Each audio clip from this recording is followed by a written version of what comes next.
I hated it. I'm just kidding. I'm just kidding. Hi guys, welcome back to the channel. If it's your first time, my name is Talia Adewale and this is DISBYDEM. Today we're talking about Her Private Life, which is a 2019 rom-com centered around Deok Mi. Am I saying that right? Who's played by Park Min Young. A girl, oh god. I have a love relationship with Park Min Young just because of marrying my husband. Deok Mi is a talented art curator with a secret double life as a fangirl. She is an avid fan of the K-pop idol Cha Shi An, who's played by Won, who I think is an actual K-pop artist, running an online fan site dedicated to him, a hobby she keeps hiding from her professional life. Her seemingly perfect structured world starts to unravel with the arrival of Ryan Gold, who's played by Jae Wook, who I know from Death's Game. That's the only thing I've seen him in, and I loved him in Death's Game. I mean, not the serial killer when he became, the male lead. He is a renowned artist and a new director of her gallery. The series follows the growing romance between Deok Mi and Ryan as they navigate misunderstandings, professional challenges, and complications of Deok Mi's double life.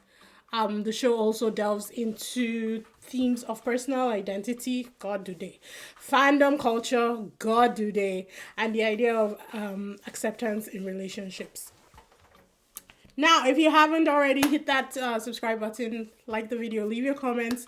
I know, I know the Wes Anderson thing might have thrown a lot of people off, but yeah, we'll get into it. We'll talk about it.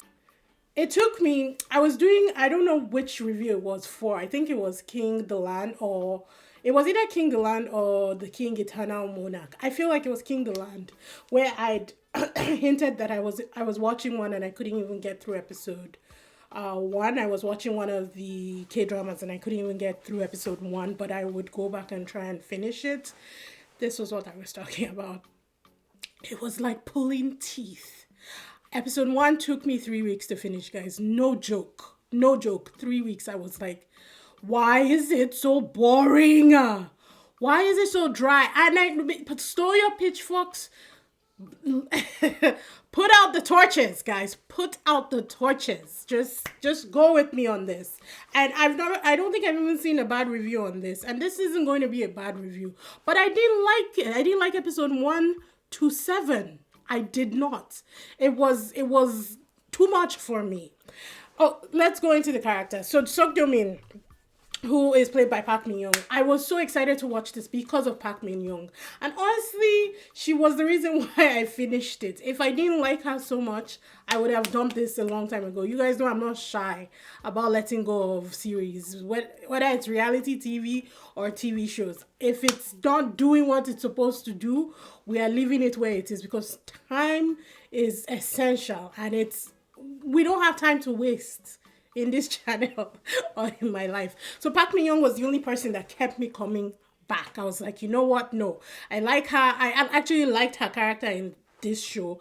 Her character was perfect. I had no complaints about her character in the show, and that made it a little bit easy to watch. So let's do a character breakdown. Sok Do Young is the epitome of a dedicated fangirl who balances her love for Cha Shi An with a reputable career in the art world. Her boss was a lot. The beginning, I could not stand her boss, which is what you're supposed to feel. You're not supposed to like the character.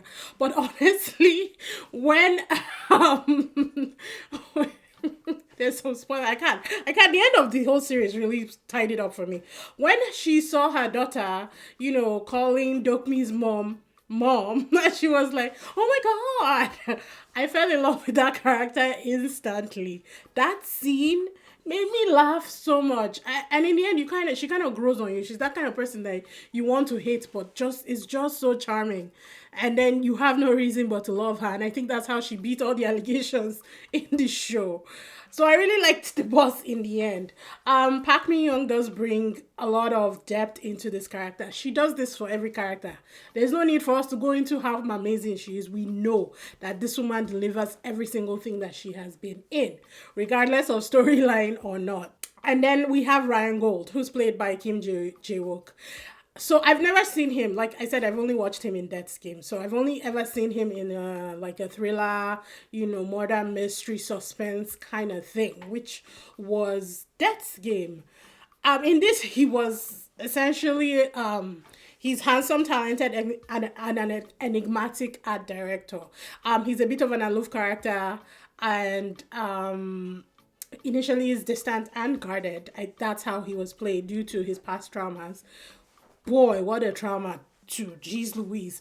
But then he starts to open up, obviously, the more he interacts with Deok Mi and the more he falls for her and everything. Is that part that was lacking for me.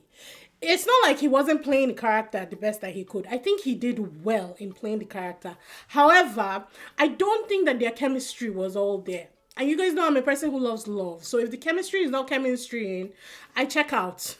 Mentally, physically, emotionally, financially. I check out, guys. Like, it was okay. It wasn't anything like Business Proposal where I thought that they didn't match at all. Which is overstretching it. Again, I feel like it's the character chemistries that didn't work for me, because the way he loved her, I was there for it. It's not that I didn't have any complaints per se, but I would say their chemistry was like 85%. The way that Deok Mi would look at Ryan and you could read, and I think this has to do with the actress herself, but that you could read the love and everything on her face for him was not reciprocated from Ryan to Deok Mi, if you get what I mean. And it's not that he didn't. We knew that he loved her, obviously, but I just couldn't tell. It's like, tell your face that you do. And every time he would smile, smile had so much to... It gave me Cheshire Cat. And that creeps me out. That cat creeps me out every fucking time. So whenever he would smile in love with her, I would just be like, ooh. It just wasn't working for me, and I hate it. I hate that it wasn't working for me, because I actually did like them in the end. I did. Shi An was played by one who, again, I think is a K-pop idol. He is sweet, humble. I think he played his character well. In fact, I think the sweetness was, you could taste it off the screen. At some point, when he would smile, I'll be like, I can taste it, He was very sweet. He was very bubbly. You could tell that he was dealing with his own situation while being this popular boy that they're following everywhere. Like, he had his own thing. But I loved the friendship that was developing between Shi An and Ryan without them even knowing the relationship in the end. I really did enjoy that. I think there was something there that was drawing them together.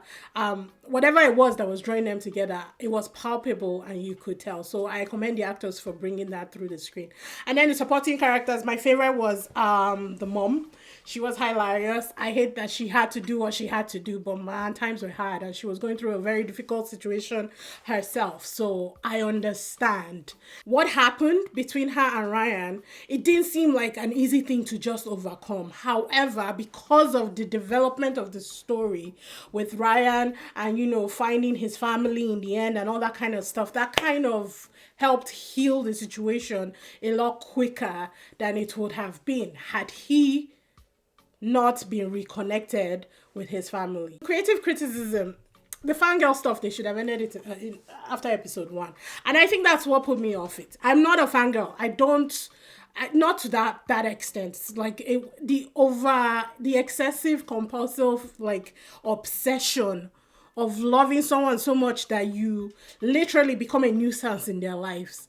I can't stand it. So that fangirling thing, and I know it's not always like that. The way Deok Mi was doing it is how you should do it, as opposed to the way what's her name, the other girl, was doing it. I know there's differences, but I can't stand it either way. It's not just for me. So I think that was what took me away from the show, and they did stick to the fangirl thing for a long time because it was so pivotal to her character and her development throughout the entire series. Now, I did see some places where people were saying that the fangirl, they didn't dive into it enough. For me, it was too much. The pacing was okay. Like I said, the fangirl stuff, that whole storyline was not for me. So the first 7 episodes are not for me. I tend to start enjoying the series at episode 8. It's just what it is, because then they actually go into their romance, which is what I was here for. You know, their romance, her trauma, his trauma, like everybody had trauma in this thing. I just don't understand. It's technically how K-dramas usually go. But that's when they actually started diving into those stuff and unfolding and uncovering all of that situation for us. And that was what I really enjoyed. For character depth, they did well. I think Deok Mi being this bubbly, put together person on the outside, but having, you know, this fangirl situation on the back end, and then even coming up with something very serious for her to have forgotten by the end of the series. I thought it was beautifully done. And then you have Ryan, who is just a walking trauma like ball, all 6 foot of him. You can just tell it's like all over his face. And then you go into his story and it's like, God. And then they find the paintings and it's like, God.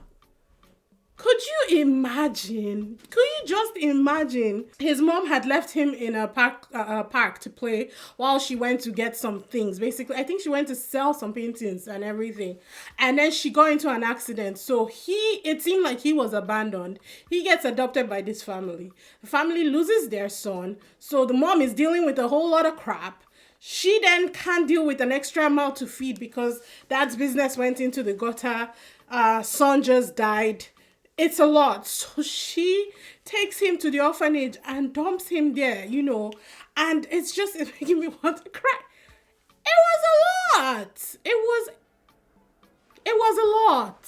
So his storyline was really deep. I think they did a very good healing arc for him, you know, because by the end of it, he was reunited with everybody. The whole story came out.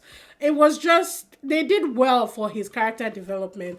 And also the way Deok Mi would always support him, knowing what he needed when he needed. I thought that was beautiful. 100%. I absolutely loved the way she loved him. And he was definitely the more wounded character in that relationship, and she took care of him seamlessly. There was this whole thing about her best friend, and honestly, I was not there for it. He should have told her that he liked her a long time ago. All this unrequited love nonsense that you don't say, it just doesn't do anything for me. Stand 10 toes, say I like you. If you get rejected, you move on. It's not the end of the world. Did you die? No. So I wasn't on board for all of that in the first place. And then why would he introduce himself as her brother, knowing fully well that I'm just going to go past him. He was a good actor though. I liked him for the story, but I just didn't like the storyline. It does, you know, swing between lightheartedness and serious emotional beats 100%. And I think they did a good job to balance it out, because in almost every scenario or every episode, you would want to cry, like it will be sad, and then they'll make you laugh. And they kept that tone throughout the whole thing. I wasn't upset about it at all, especially when they will bring in, you know, her commentary when she's talking about Shi An in her fangirl site and all that kind of. It was entertaining. I just wasn't a fan of the fangirl thing. The tropes and cliches that they attached onto this. They did everything. They did the fake dating. They did the accidental touching. They did the misunderstandings. When he thought that she was a lesbian who was cheating with her partner on her partner's husband. Oh God, it was fantastic. And the fact that he did everything to protect her from being exposed as I loved it. I loved it. It was perfection. I think they did a very good job, especially with the misunderstanding. I did not expect that. So that was entertaining for me to watch. I don't know that there were any missed opportunities, if I'm being honest. If anything, I know that people were saying that they wanted more of the fangirl thing. The missed opportunity for me was that they should have cut the fangirl thing at episode 3. We were done with it. We understood her assignment and we knew her. But I guess because it was so pivotal to her own personality and her own character growth on the show, maybe that's why it was included heavily. But then if they were doing that, then they should have done it for all 16 episodes, right? All in all, it's a good series. If you're interested, or if you're a fan of the whole fangirl thing, I think this will be a perfect series for you. If you're not, watch episode 1, skip to 8. I kid. You gotta watch everything to understand the story, and then if you choose to rewatch it, then you know what episodes that you want to skip. But all in all, it was good. They did a good job for what they gave us. I think it was lighthearted. It was visually appealing. Everything looked really good. From the art that they showed to what he did. I don't get art, so none of those things appeal to me, if I'm being honest. But the characters were lovable. You could latch on to her best friend who was dealing with the situation with her husband. Her second best friend who was in love with her but didn't know how to navigate that situation. Ryan and Shion's friendship that was developing. Ryan getting to see his mom again. All of that kind of stuff. There was something happening that will definitely keep you in. The complication of Ryan's female best friend, an ex who came from the States to try and turn shit up. Like, there was a lot happening, so I liked it. I think it has a lot of familiar tropes. It is obviously delightful. The performances were great. Park Min Young is my number one. She's my top. I mean, I think there's some actresses that are coming. She and what's her name? The girl that plays the Goblin's wife. Those two are my favorite people right now. But I think the girl that plays Goblin's wife is she does a lot of more serious, like, scary, spooky stuff. So I can't watch everything that she's in. While Park Min Young is definitely more of the light-hearted rom-com, romance-heavy genre. So I can watch almost everything that Park Min Young is in. And that's the only thing for me. But both of them, I love 100%. Hold on, I think she's Kim Go-eun. Kim Go-eun. She and Park Min Young are my two favorite actresses, Korean actresses right now. So I don't think anybody's dethroning them anytime soon. They are tied for one for me. But yeah, all in all, not a bad series. If I had to rate it, I would give it a solid 8. And those 8 points go all to the last 8 episodes. But yeah, let me know what you guys think. I know a lot of you loved it, so maybe this review would not be for you, but it's how I felt and just letting you know.